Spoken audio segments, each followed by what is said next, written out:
in terms of value, we all know that projects are a temporary intervention, and projects don't capture an entire country. Now, this project was in one community, essentially in 4 countries. And the value of the project is that it showed persons who are involved what we're doing, why we're doing this thing, how best to do it, and how better to do it based on circumstances.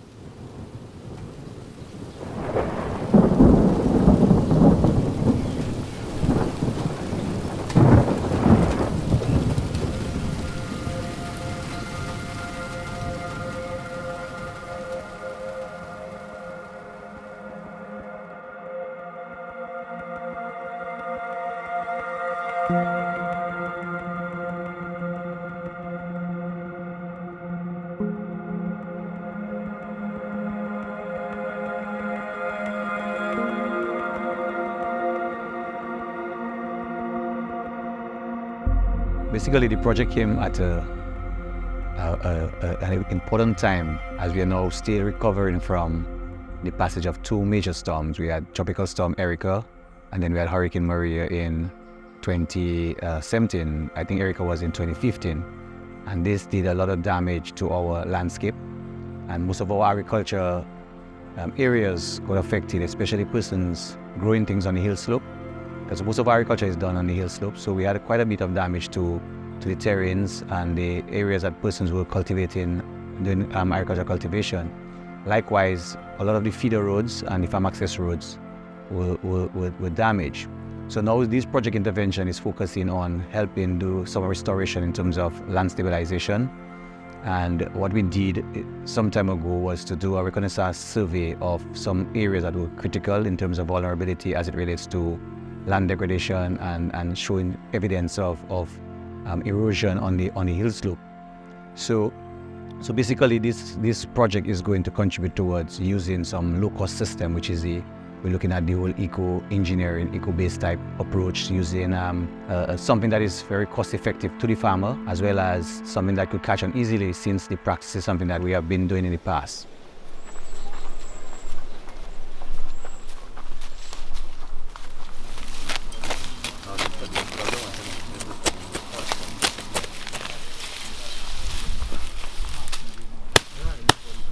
This one, sometimes you could, well, yeah, you see it coming apart easy, so we could call that another one, right? So that could be another one for shipment purposes, right? So vetiver grass is a unique plant species whose roots can grow up to 10 feet deep in the first 2 years. Most other grass species roots just grow 1 to 2 feet deep. So that just makes it a very powerful bioengineering tool. The dense and fibrous root system has also been shown to have a much higher tensile capacity than other grasses. Altogether, this makes the plant very unique and capable of providing benefits such as slope stabilization, erosion control, land retention, which essentially can replace those types of technologies like retaining walls, rock baskets, and so on, using a green and much more cost-effective and socially beneficial approach. But this is vetiver grass, which you can, you can at least have pictures always there if you want to show anyone. The EBA project, for short, is one where we prefer to teach communities, particularly those who are vulnerable to climate hazards like extreme rain, exposed slopes and so forth, teach them why it's important, first of all, to have good practices, because nature does not destroy itself, and therefore we need to explain to the persons who are using natural resources why they need to take care of it, and secondly, how. And the how is important because not all communities have the access to resources to do heavy infrastructure works. So the how is a combination of what you can find within your own community and how you use that to the best effect. Vetiver grass is grown all over Dominica. It also has properties for soil erosion control. So we're teach them the why you do it and the how you do it so that they can eventually do it on their own.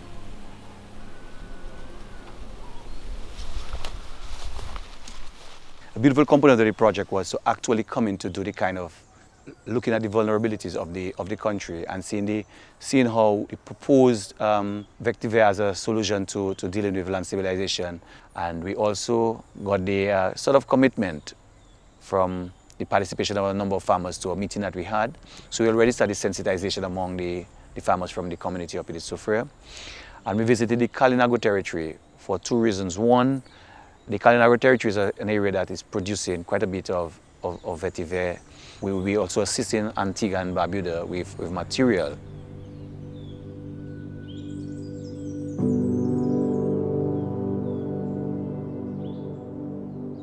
At the Garden Center, what we do here is vocational training.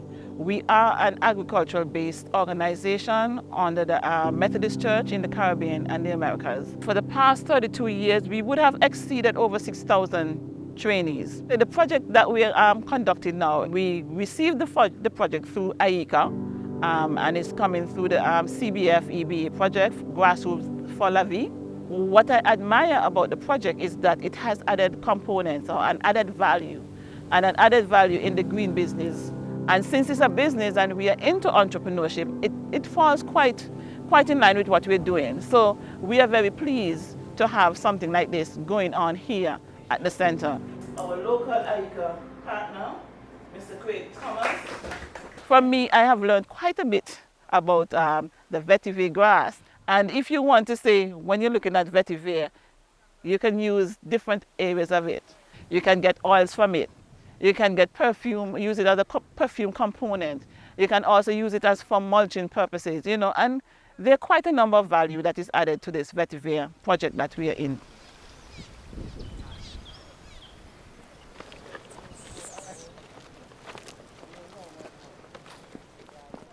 Craig Thomas, National Specialist for the IICA delegation in Antigua and Barbuda. And we're here today at the Cook's landfill, basically below the old landfill, the original landfill that is affecting the mangrove swamp.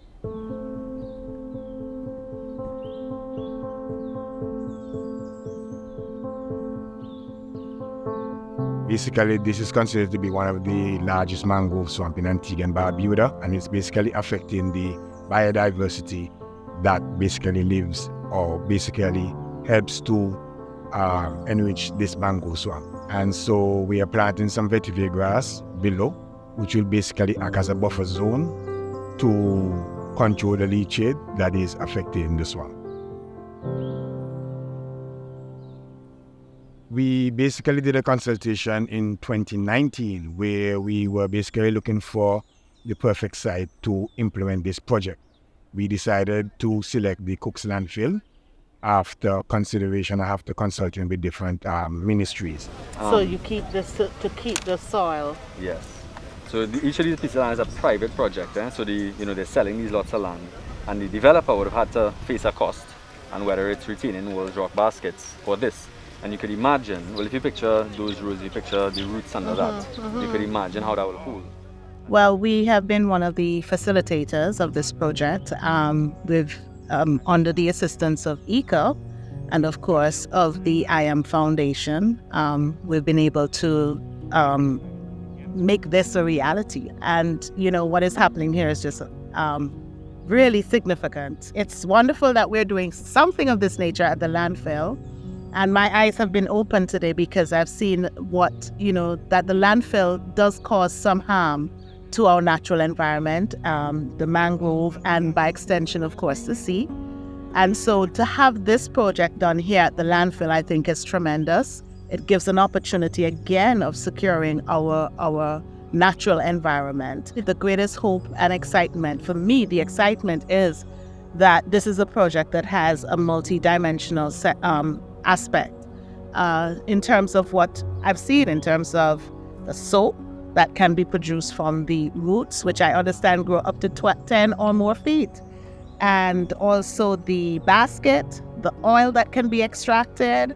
I just think it's excellent. I learned that the vetiver grass can be planted along our waterways, it can be planted along our hillside, it can be used to secure our coastal areas so that we protect the environment. And so I love the fact that this is something that we can invest in the long term And it's not that expensive when you look at it, and really reap a lot of rewards for our environment.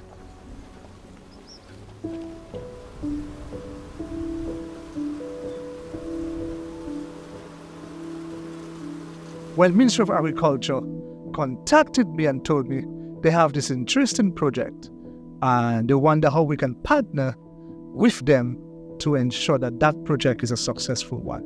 And they told me about vetiver for the treatment of contaminated soil and for stabilization of slopes. I say, wow, yes, that sounds good. And the Cook's landfill is one of the perfect spots in Antigua to have such an experimental plot, because the leachate from the old site is not treated. It flows straight into open environment. So if we can have a proper buffer zone with the vetiver system, I believe that it will be a success story. And that's how we get involved. It's something that we were discussing, exploring how, and even a small knowledge of the vetiver, because I had the experience of seeing the vetiver plant in Trinidad at one of the landfills. So the idea was always something that I was exploring. And we knew that the vetiver can work.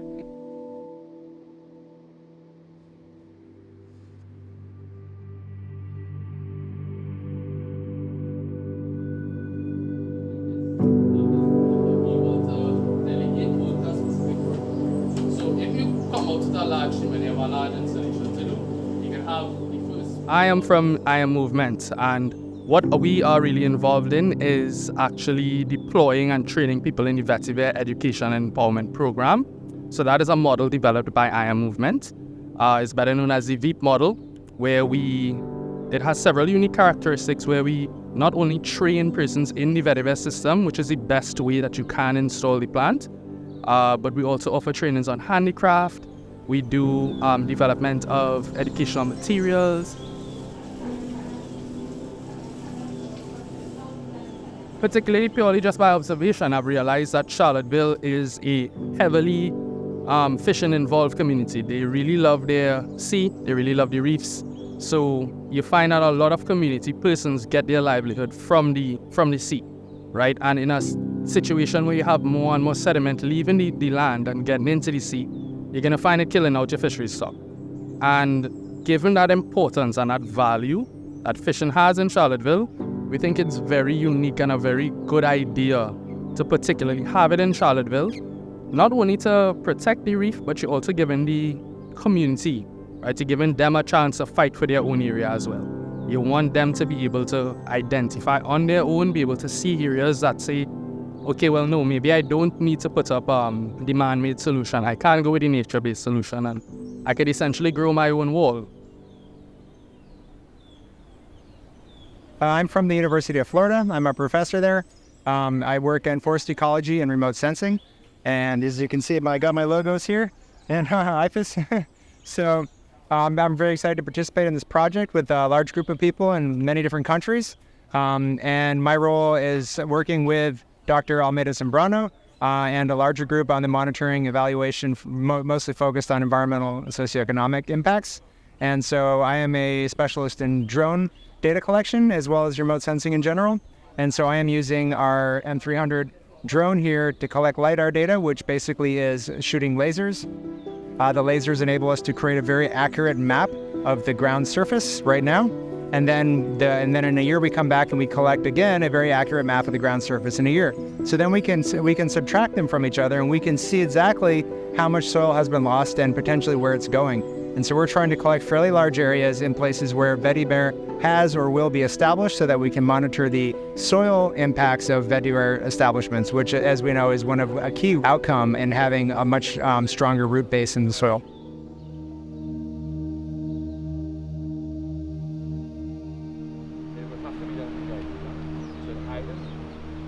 When I first learned about the vetiver, it was basically a plant that I learned stabilizes the land. And with a little more care and a little more desire to learn more about the plant, I fell in love with the plant. And with the vetiver, I kind of, developed a little vision for my community Canaries. I believe Canaries is one of the most beautiful communities in St. Lucia and has a lot to offer in terms of ecotourism. I believe that, as a young person within the community, I believe that, young people are the agents of change. Young people are the people who could really drive, solutions for the problems that we're facing. And St. Lucia being a big tourism destination, Canaries being one of the most poorest communities, I thought that, I believe that the vetiver could have been an excellent time for the ecotourism and to really help build the sustainability of Canaries. And so the vetiver system really forms a solution to really help drive that economic prosperity that we're looking for in Canaries. My name is Brent Theophil. I'm the National Specialist with the Inter-American Institute for Cooperation on Agriculture at our delegation here in St. Lucia. This CBF EBA project is a very important element of the work that IICA is happy to partner with IAMovement to do in St. Lucia, because it addresses a number of important areas to our overall development strategy and our outlook, not just for St. Lucia, but in the Americas. We do a lot of community development and business development work in rural communities in St. Lucia, and that element of this project really stood out to me when I first came across it, knowing that there are really good opportunities in the community of Canaries to do that work and to have meaningful impact. So St. Lucia is a very mountainous country. There are many instances of land slippage, landslides, and areas that are being eroded due to the heavy rainfall, the uncharacteristic troughs and storm events that the country is facing due to the effects of climate change. So interventions utilizing vetiver as a green solution actually work very well for our case scenario.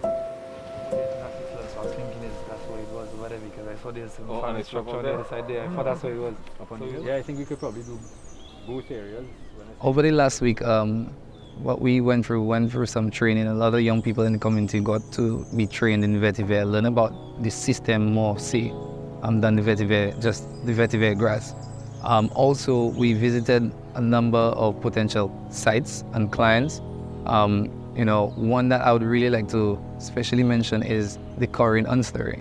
And we were very happy that the Corrie manager was really excited about the project and looking forward to the interventions that we can do over on that side there. And for us, it's just a joy, because we coming from Canaries are really coming and support the folks in Unstory.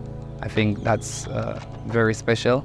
And Unstory has had this problem with the sediments from the Corrie heading into the rivers and to the ocean and causing really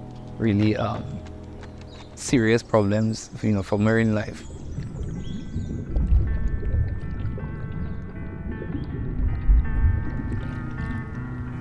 So this past week, we've had some really good, meaningful engagement with our partners, the CCIF, down in the community of Canaries. They have a very energetic team that's fully committed to this process, to partner with us and to see it through to its completion. And we've also begun very useful work of building technical capability for understanding how to utilize the vetiver, how to prepare it, how to propagate it, and how to establish a nursery that we can use later on for the planned interventions under the project.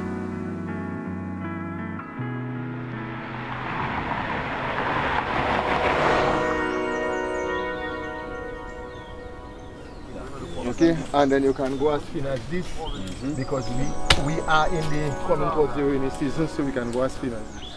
We're planting it in a diamond formation, which is kind of just planting one here, etc. But what that does when you plant in the diamond formation is it holds in the land, but the water is running in and out of it, so it causes an erosion.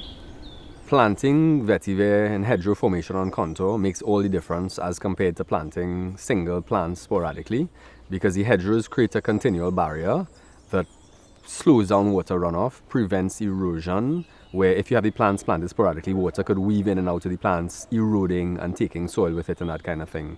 So the hedgerows make the world of difference, and that's what the vetiver system is really all about, and this project really promoted. Because vetiver grass was used in the past, and there's some knowledge about it for the deep roots for stabilization, but if you don't do it in the correct way, you lose all of those benefits.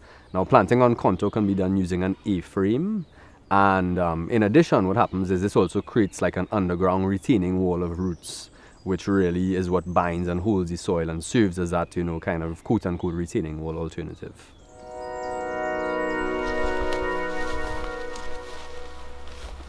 This agricultural station is situated on the southeast end of the island.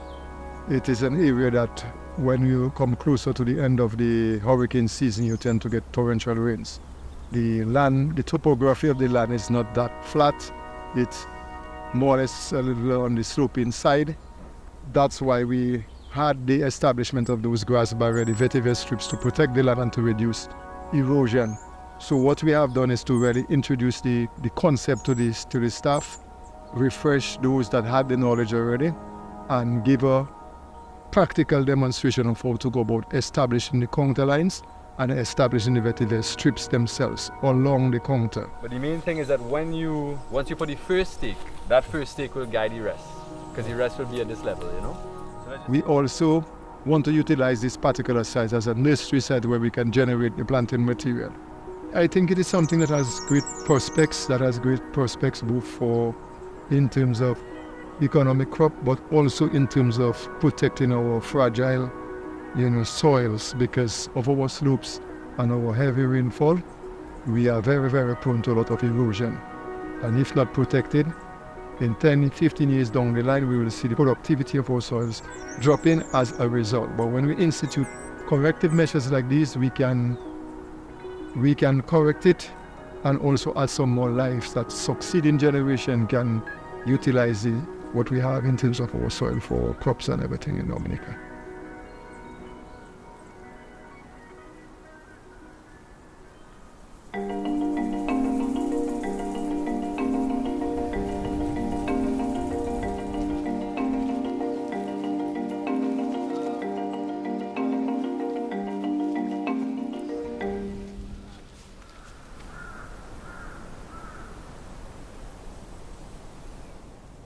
CARI is a regional institution in every English-speaking Caribbean country. So we have like 14 offices around the region with the headquarters in Trinidad and Tobago. What we did in the project is to advise in terms of using climatological data to plan activities. For example, when we had a discussion first, I recommended planting in September, October, which is the heart of the rain season. Then our involvement in the project also goes as far as establishing the plants when they came in. We also provide a lot of technical advice in terms of planting, fertilizer, weed management, that sort of thing. And then from our ecological perspective, what the project would eventually accomplish in terms of protecting the swamp, the ocean, from all the pollutants from the landfill. That is something that CARI has been pushing for generations, sustainable development of ecosystems.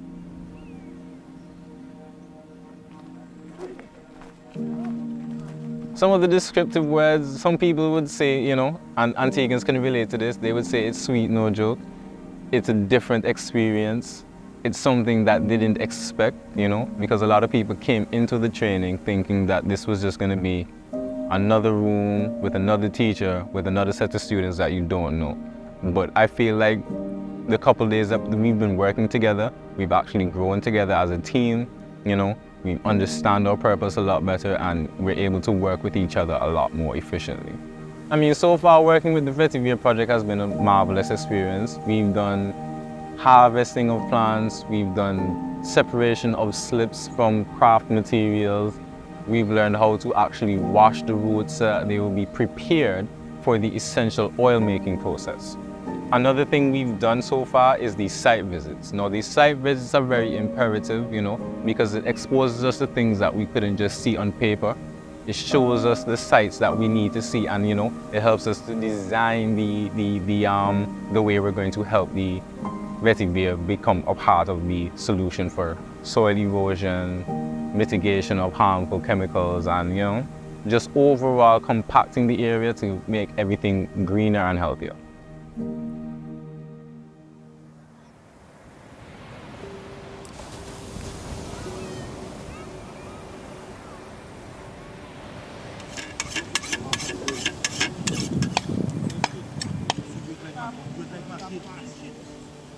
Well, I found out about this project through a friend doing the work, couple friends here doing the job, and they was like talking about this plant, helping the community with certain things on the beach. The road to go to the beach we call Pirates Bay. This is a very nice place, but the road kind of shaky, and we have a solution, which was the vetiver plant, which is very good, easy, cost efficient. So I decided to come out and give a hand. This is the first time I have been actually dealing with the plant. I never done anything about the plant before. I never dealt with it. I never known about it. I never known the purpose. I didn't know none of these things. How to deal with it, nothing. But through the program, I learned all of these things and the benefits and the good about the plant. Very important, because Shalawville is one of the main tourist attractions, and tourists love handicrafts.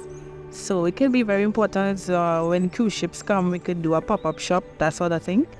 Yeah, there might be an instance where it might be a landslip somewhere, and I could, give somebody a heads up, hey, we can use the vetiver grass, I learned this, I learned that, I can show them something. Yeah, and I'll be very proud of that.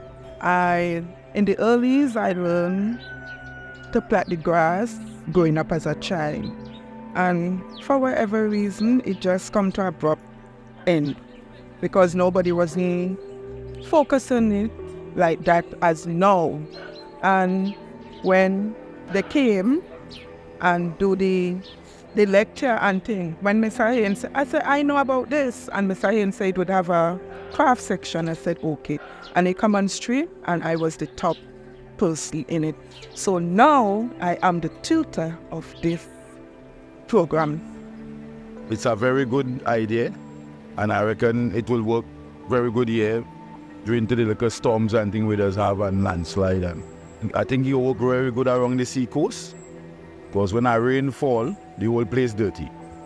And we just see the fish or catch a fish in the water. Here is a place that grass could do very good. All around, any way that you could see that the bank loose. You could talk to people that have land with loose land.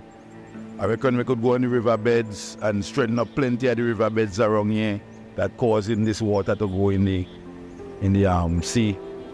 So I reckon planting this plant that we could see here is a very good idea.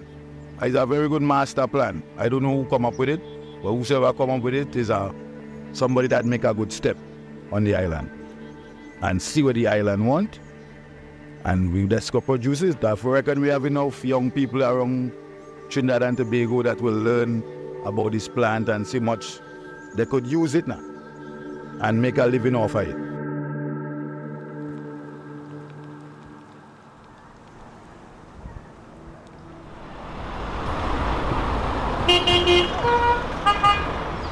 The project has brought tremendous value to our countries in the region. I think there are a number of dimensions of the project that allow us to really advance the whole issue of ecosystems-based adaptation. I think first, the project demonstrated that you can use vetiver as a green engineering solution to address the issues of soil conservation, slope stabilization, and so on. I also think that the project would have added tremendous value in terms of the green business dimension of it.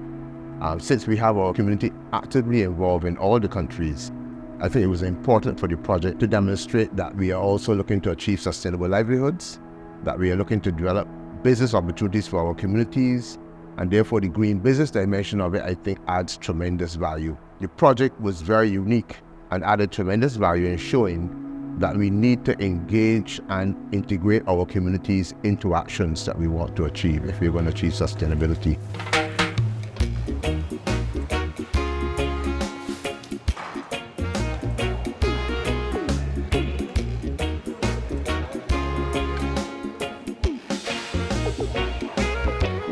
I've known vetiver grass all my life, but I've never used it. I knew, it used to be on all slopes in the community. I always knew about it, but not how to use it.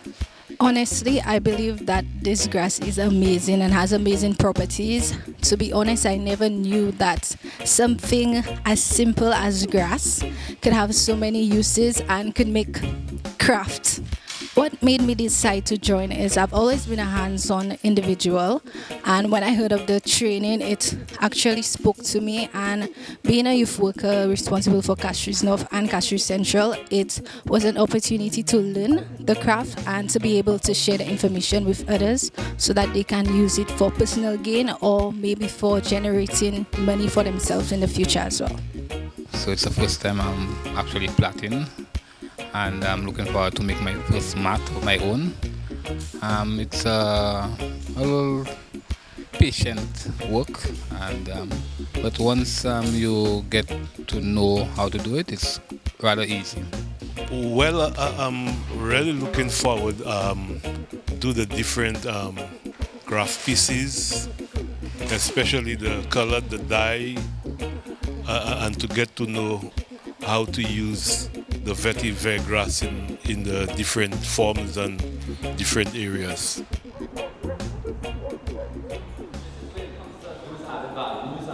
Not everybody is going to develop a full business. We want to encourage. I've seen for myself here in St. Lucia the participation of community members. There is an interest. I think people are seeing this as an opportunity. People are looking for sustainable, to achieve sustainable livelihoods. They're looking for opportunities to be able to be gainfully employed, to be engaged in businesses. And I think that the project offers that, and I'm seeing very good buy-in from those communities. I also want to say that the organizations that we work with, they have a very important role to play in leading the process, in galvanizing the engagement and participation of community members.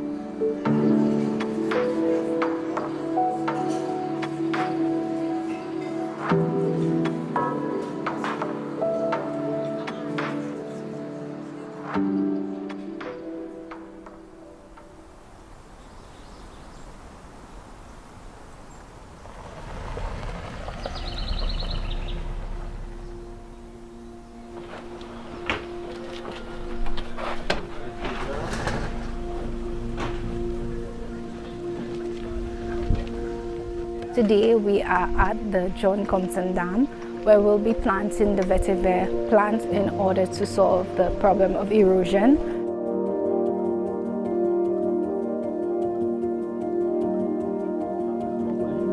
Then you get many hedgerows. If you can imagine those roots under the land, you know how you maintain them.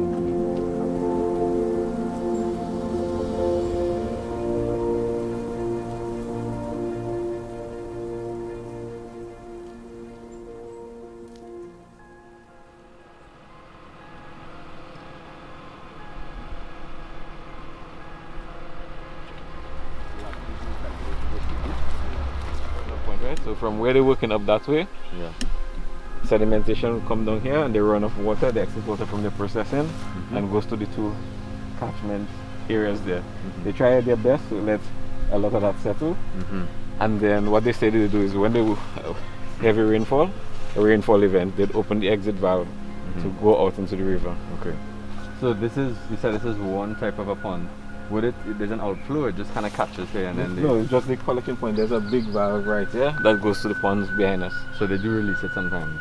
Yeah, but a lot of sedimentation every time they do this. And as you can clearly see, several feet on that.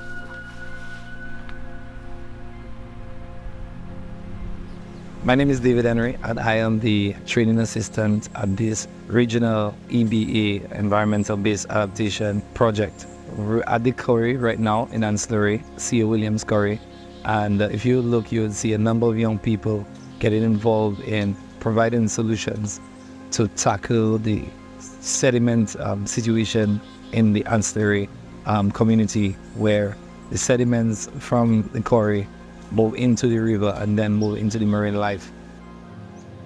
I am from Ancillary. The main sites being tackled in Ancillary is the quarry. Well, a lot of the land slippage from the quarry or from the water settlements in the quarry is disturbing the river. In Ancillary, we have our own rivers, so a lot of that has damaged some of the rivers. So you find people not really going on the river now because of that. My understanding is that the vetiver grass can create a barrier for the water settlements, and it can also decontaminate whatever water is passing through as well. One of the main sites we've done is the Ancillary Quarry. I mean, when we first got to the site, right, and we took a look at the environment, it was, to say it wasn't really something I would say we would be proud of, because when you look at the disposal of the sediments into our main rivers, it is not something that would be beneficial to us, or it is not something that we should be able to keep up with, because it is pretty much giving a disastrous appeal. And I think the vetiver program was a very good initiative towards being able to not totally solve the problem, but at least put something in order to be able to keep it on a whole. The vetiver plant is very unique, and its roots features is the key ingredient at this phase of the project. We're being creative in finding a solution to really tackle the root sediment problem. So we have a number of young people in at the quarry and other sites. We're looking at the Roseau Dam, we're looking at the Canaries River mouth, we're looking at Aslavedi. A few landslides just recently occurred. And we really aimed at tackling it and providing solutions, natural base. I'm using the vetiver solution.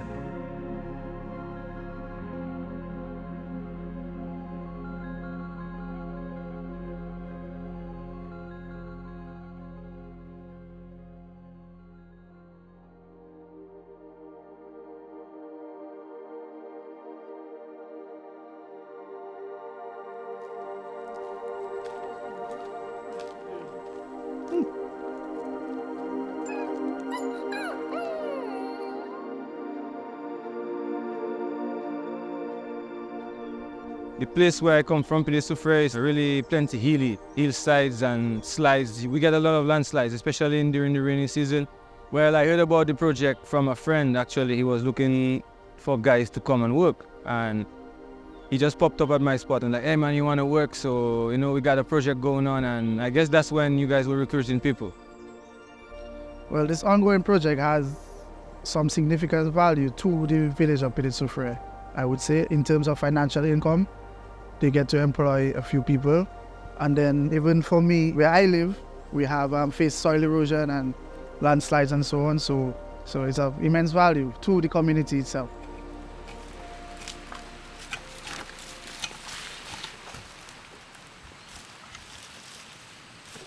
So on the slope, it's teamwork. So, you know, someone line the line, someone run the line, somebody, you know, pass with a pickaxe, we dig up, someone to dig, and then someone, if you need of a harness, you know, harnesses are provided as well, so you could actually, you know, be safe and swing in the slide areas, you know, where, yeah, that looking really dangerous.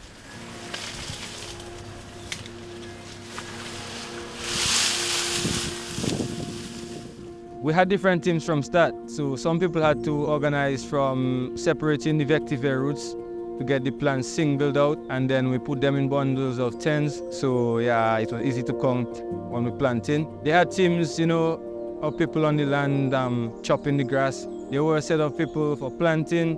You know, I actually participated in almost all three, you know, almost all the areas. I mean, it's good to work with these guys. Really positive vibes, man. You know, we're learning a lot, so.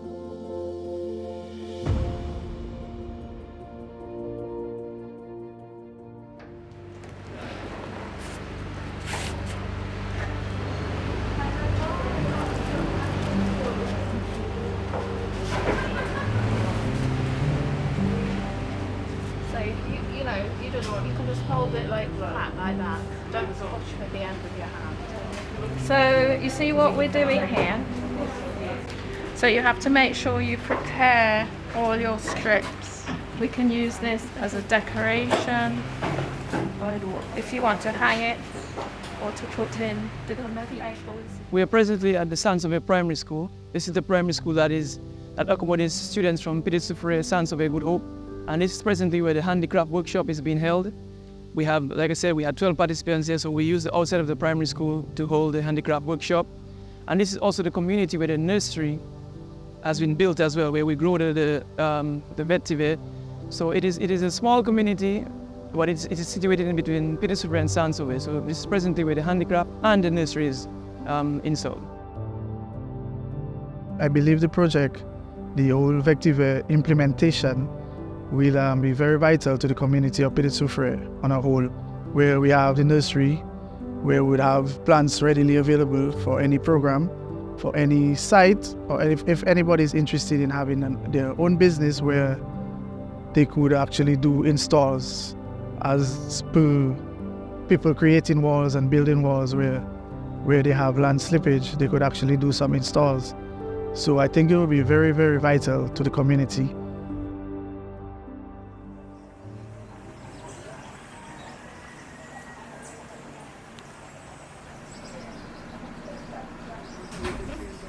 My name is Jamie Romani. I'm the Project Technical Officer in the EBA project with IICA. This is a sample of what you'll be making today. It's the vetiver soup, so you can pass it around. You can smell. And a good thing too is, you see those masks for COVID, you put those on. Right. Looking back on this project, actually recently, it has really hit home with all of the disasters. I would say that all of the different countries, for instance, you have Antigua with drought, Dominica, where you had some really heavy rainfall events, and which led to huge landslides in the community project of Petit-Soufrière and Saint-Sauvé, and a life was lost.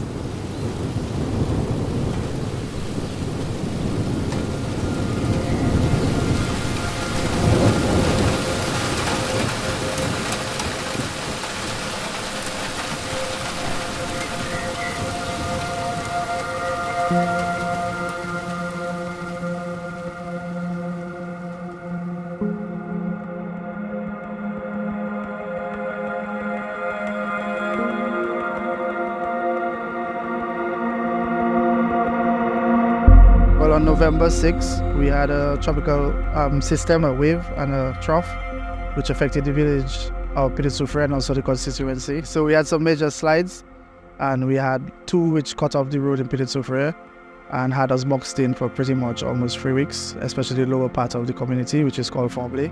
The majority of the slides were not caused by loose soil. They were caused basically by underground water.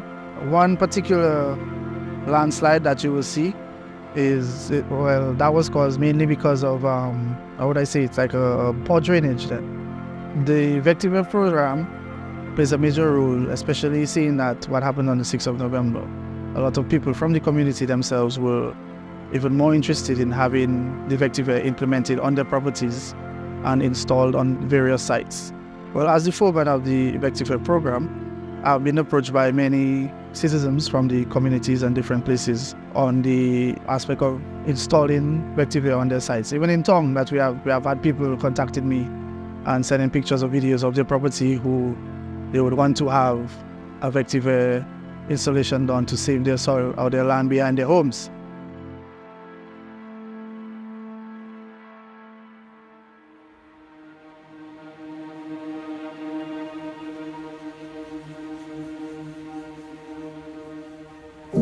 You know, speaking with the farmers and hearing all of the things that happen due to climate change, with the change in weather patterns and the heavy rainfall and the drought, is that it's really hard for them now because they're losing crops, they're losing valuable land, and lives are lost.